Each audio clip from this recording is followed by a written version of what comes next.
Hello everyone, this is Haven. Most of you know me as Haven Ditko. I am an SL creator, and recently I've been teaching a lot of people how to do Marvelous Designer. One of the things that I like to teach is how to turn the tri-mesh into quad mesh, which is actually a lot more friendly for SL creating and existing. So I'm going to demonstrate with this piece here how we can do that. This is actually two pieces. The dress, or the skirt bottom, has a front and a back, of course. The ruffle has a front and a back, and it is got a higher um, amount of geometry. So I've taken the particle distance down on it so that it just flows and looks softer and nicer. And it is attached to a top which has two pieces, and you can see the 6 pieces over here in the pattern window. Alright, I just want to show you that it can be done on flat pieces like this, or simple pieces like this, and then more complex ones. So I'm going to go ahead and, with this all fitted onto the avatar, I'm going to go to File, Export, OBJ, and I'm going to name this, it's just an outfit, but it is fitted around the model. So I'll hit save. And on this export window, this is where you really need to pay attention. We want to keep all of our pattern pieces exported, but not the OBJ. We want single object. We want it unwelded. This makes a huge difference. Thin, yes, and turn on unified UV coordinates. We're going to change the scale to meters as well down here with the single M, and click OK. Now we're going to go to this button here, and this is Reset to Default Arrangement. And it will put all of your pieces back the way they are in the actual pattern window. So with that done, I'm going to go to File and Export a second time, only this time I'm going to call it Outfit Flat. And I don't know what happened to my word fit, but there it is. And I'll click on Save. And we're going to do the exact same settings here that we did for the fitted piece. So again, avatar off, turn on unweld, and UV coordinates, change the scale, and click OK. And that's actually it for the actual Marvelous Designer part of this. So now we're going to come into Maya. And in Maya, I'm not a perfect expert. I'm not very fluid with this. I still stumble around, so have patience with me. I did find a few quirky things, though, that didn't work for us in some of the tutorials that I saw online for this process. And so I've kind of fixed those, or found workarounds for those. So I'm going to go to File and Import. And I'm going to bring in, mine usually takes a little bit of time to load up here, the outfit fitted, import, and you can see it down here. Then I'm going to go to File, Import, and I'll bring in the flat. There we go.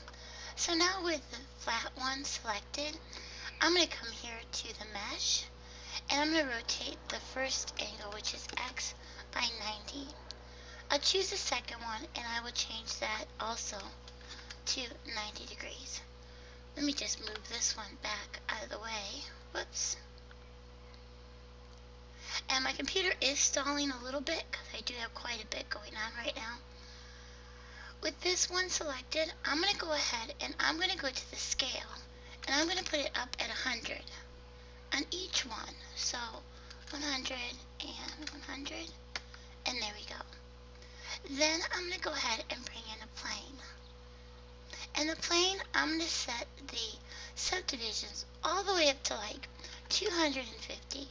Now I know that seems like a lot, but we really do need it, because this count is for all of the flat pieces, not just each piece individually. I'm going to come back to the plane tab, and I will scale this up also to 100 on all 3 axes. let me cam out now. Okay, with that done, you might find that scaling this is going to be a little bit difficult.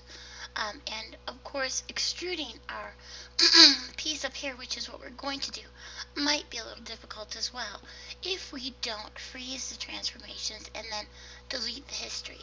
So I'm going to select them both, go to Modify, Freeze Transformations, and then Edit, Delete by Type, and History. So now with that done, I can select just my plane here, going to front view, and I'm going to scale it up just a bit. I'll move it up here behind my pattern, and so go like that. It looks like it might just fit. Let me come around the side just to double check that. Push this one towards that one to get a really good look at it. And yeah, it seems to be pretty good. I don't see any of the blue wireframe of the first one here. Okay, so let's go ahead and we're going to choose our fitted pattern, and let's cam around. Let's move this one forward a little bit, and I am going to go up here to the extrude choice, and when that comes up, oh, actually I did the wrong one. So extrude, and I'm going to pull the arrow. I'm going to be careful not to pull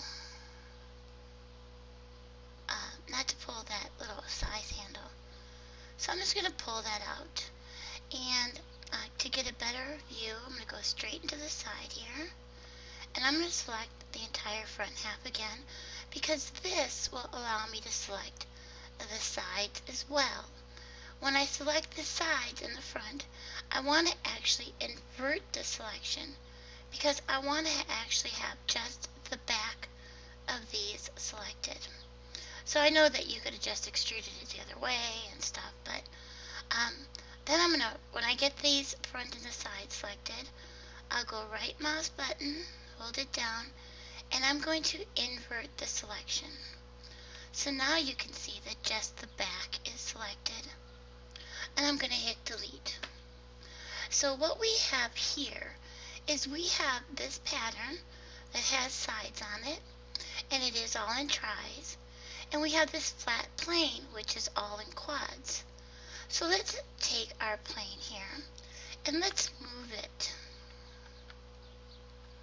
Okay, come on, let's move it. And now why did that do that?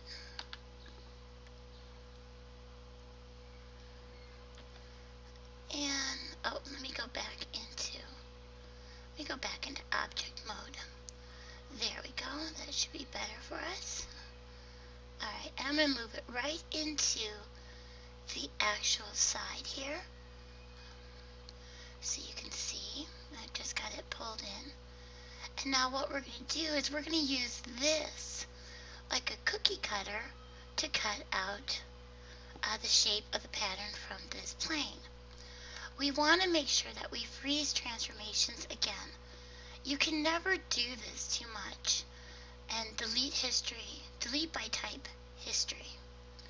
Now, with the plane one selected first, and then shift and select the cookie shape one, the cookie cutter shape one, we're going to go up to mesh and booleans, and we're going to choose intersection.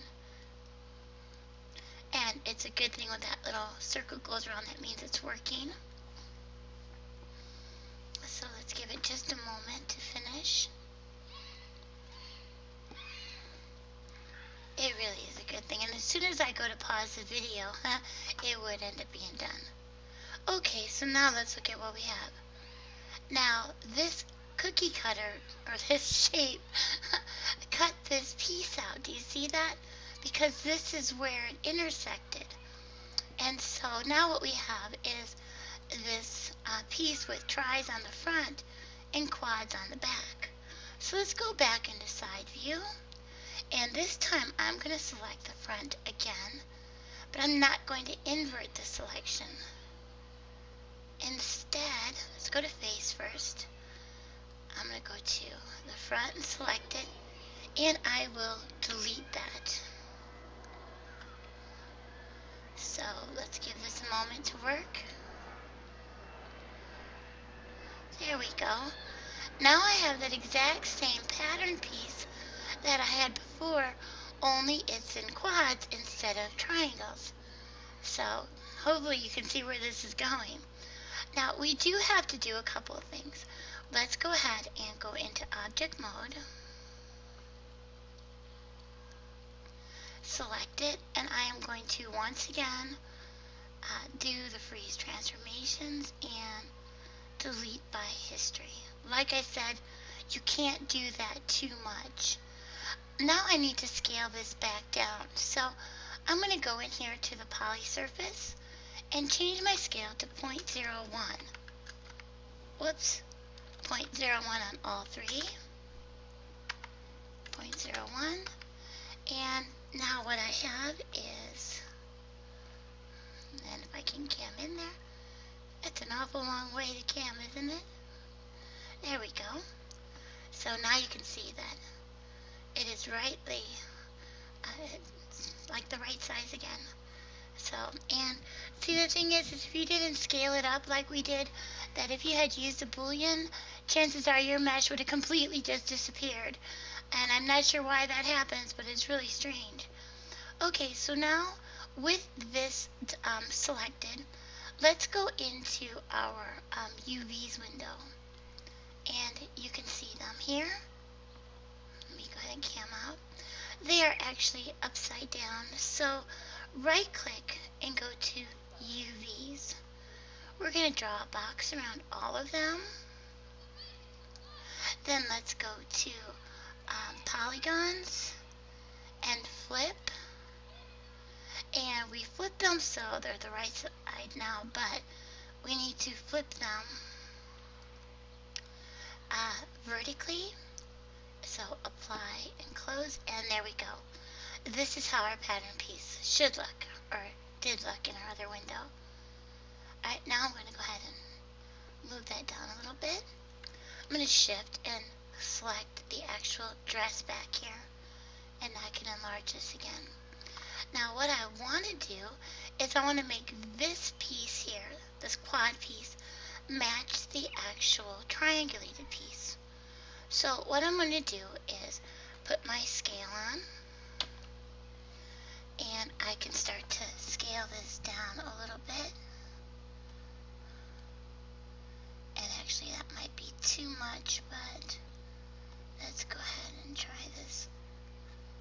I don't think I really had to scale it on the yellow here before. Alright, so now hit W to move this over, and let's slide it down.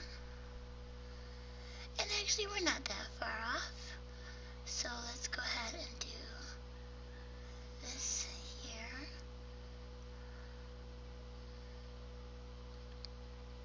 And scale again.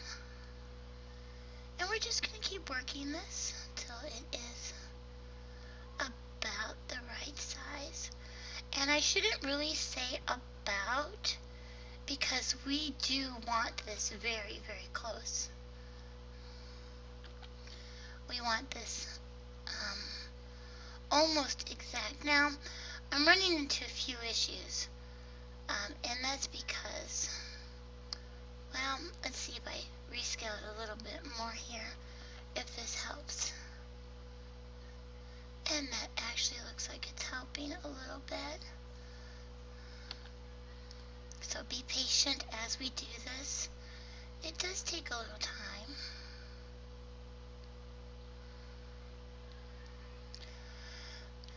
Now let's see, what are we going to do? Let me go ahead and I'm going to try flipping these one more time. Oops, I should use the options. So options box, and let's try horizontally. And much better. So, oh, it is much, much better. I shouldn't have just flipped them horizontally the first time. It would have saved me that little bit of extra work. And let's see if I can do this. I keep letting go of my mouse, but it's not listening to me.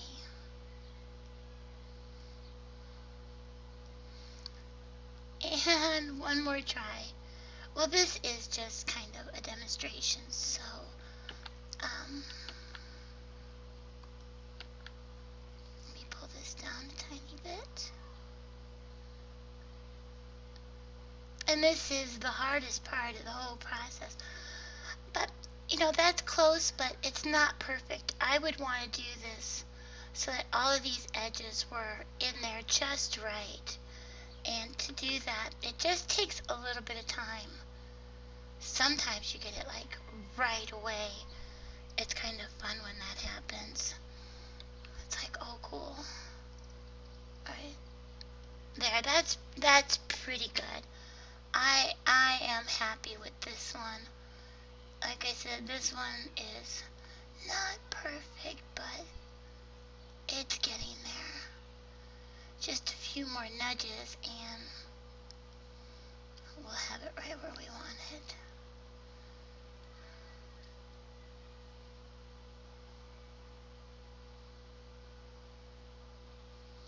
Alright, that's pretty good. So when you get done with this, you can actually just close this up. We don't need this anymore. So I'm just going to close that. That's all we had to do. Now I'm going to go back into object mode. And I'm going to select both of them. And just to be on the safe side, I'm going to modify and freeze, edit, delete by type, and history. Okay. Now, selecting the back one first and shift selecting the front one. I'm going to go up to edit mesh and,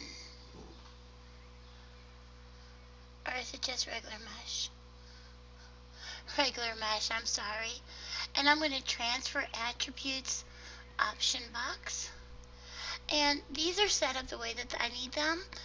Vertex position and normal are both on. UV sets and color set doesn't really matter too much, but those are both on. Sample space is UV. And I have the mirroring off. And my search method is closest to point. When this is all done, I can go ahead and hit transfer.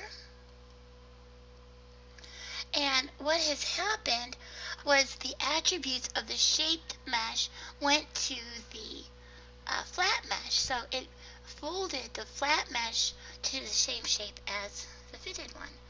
So I can take this and move it over. And now I have two of them. And if you look, if you come in here, whoops, I'm using the wrong button. You can see that this is quads and this is tris. Do you see that? Looks pretty cool, huh? So that's done. Now let's see what happens when we take it in the blender, because we do have a few things going on with this mesh that we're going to want to take a closer look at. So I'm going to go ahead and delete this one. And if they do that, if they both delete like this, go ahead and do Control Z to get them back. And you literally have to do your modify, freeze again, and edit, delete by type history. And now I can take this one and move it over here. And then I can delete it. And I have just my quad one. So you can see that that modify, freeze, and edit, delete history is really important. So with this selected, I can go to File and Export. And I'm going to put it into my folder right here. And I will call this outfit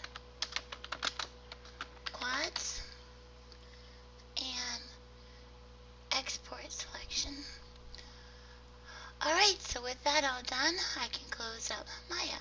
And now we're here in Blender. So add a Avastar.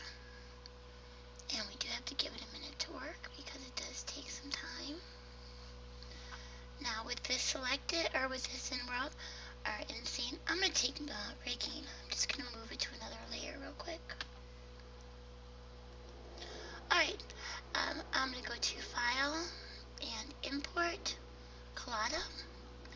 And then I will go to my folder, if I can find it, and import it. You can see that it is really, really small, and this actually has to do with my settings. So if yours is small like mine is, you can just hit S for scale and scale it up.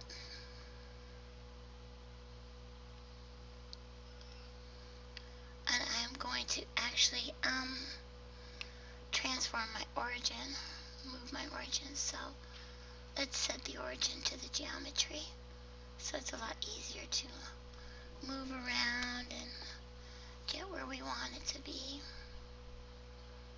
And you can see that it is going to fit her pretty perfectly because this is the actual shape that we built it on. So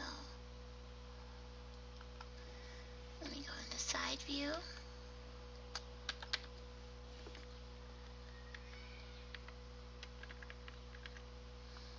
Oops.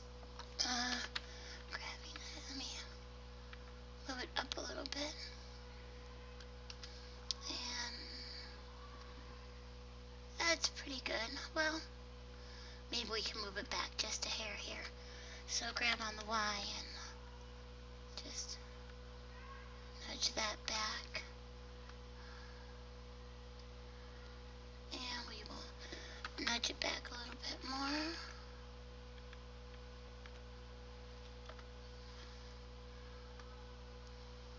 And that's pretty good. I do need to scale it up a tiny bit more.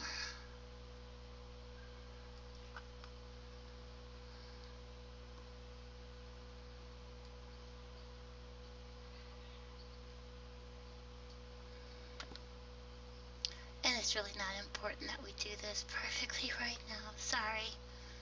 Alright, but I do want you to see that this is kind of a little messed up. Our sides are not touching here, and that's because they were unwelded.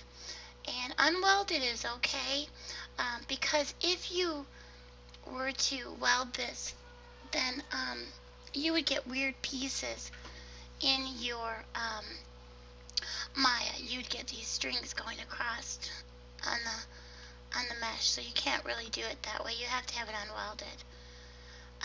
And over here you can see this is where they overlapped a little bit.